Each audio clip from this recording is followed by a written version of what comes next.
Bir xonali kvartira sotiladi. Assalomu alaykum. Qadrbaland qadrdonlarim, sog' salomatmisizlar? Farg'ona shahar asli uy-joy savdo YouTube, Instagram, Telegram ijtimoiy tarmoqlarini kuzatib boruvchi aziz obunachilarimizga chiroyli, fayzli xonadonlarda obzorini ko'rsatishda davom etamiz. Bugungi manzilimiz Farg'ona shahar Pakanada bo'ldi do'stlar. Katta yo'lda bo'yida 5 qavatli Novostroyka domda 2-qavatdan bir xonali kvartiramiz barcha jihozlari bilan birgalikda sotuvga chiqyapti. Shu uyni sizlarga chiroyli qilib bitta obzor qilib berib, videoni oxirigacha ko'rsalaring, tashqari hududlarda ham ko'rsatib beraman. Kirish qismi proxod, do'stlar ko'rishingiz mumkin. Chap qo'l tomonimizda sanuzel qismi, to'g'rida uyimiz eng shirin joyi, oshxona ko'rib turgan barcha jihozlaringiz qoladi. Faqatgina do'stlar, idish tovog'i ko'rpa to'shiga chiqib ketadi. Do'q kontrni otopleniyasi bor, konditsionerimiz bor, romlarimiz aquaplast qilingan, taylari laminant pol bo'lgan, ichki eshiklarimiz do'stlar taxtadan.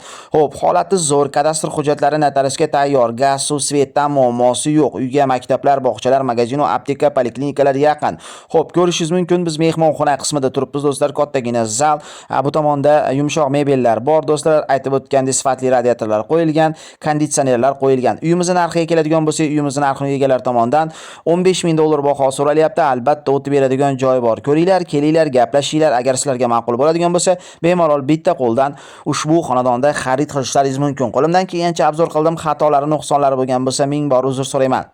Biz tashqari hududga chiqib oldik. Podest qismi eshiklari, taylari mana bunaqangi kafelar qo'yilgan, skameykalar qo'yib qo'yilgan. Domimiz oldi juda ham tinch joyda ekan do'stlar, chunki uyimiz oldida mashinaga, parkovkaga joy, bolalar o'yingohlari bor. Bu endi domimizning tashqi fasad qismi, uyimiz 100% pishig'ishda qurilgan. Mana aytib o'tgandek, dam olib o'tiradigan joylarimiz bor, mashinaga, parkovka, bolalar o'yingohlari ham bor. Kimgadir qiziq bo'lsa, bemalol pastdagi raqamlarga bog'lanib, bitta qo'ldan ushbu xonadonda xarid qilishlari mumkin. Qo'limdan kelganicha obzor qilyapman. Xatolari yoki da nuqsonlari bo'lsa, ming bor uzr so'rayman. Hozir sizlar bilan birgalikda domimiz orqa tomoniga o'tib, katta yo'l bo'yi tomonlarini ham sizlarga 100% ko'rsatib, keyin sizlar bilan do'stlar xayrlashamiz. Xo'p, ketdik bo'lmasa. Mana ko'rishingiz mumkin, domimiz oldi tomon fasadi.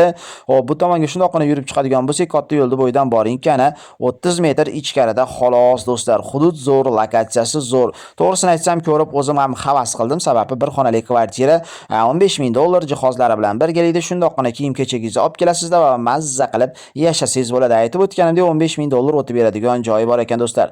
Domimiz orqa tomonini ham ko'rib, o'zlaringiz baho berib turinglar do'stlar, chunki yangi qurilgan domlar bular, kreditlari yo'q. Sizlar bilan doimgidek Farg'ona shahridan Sergey Pazbek bo'ldim. Keyingi yangi videogacha xayr do'stlar.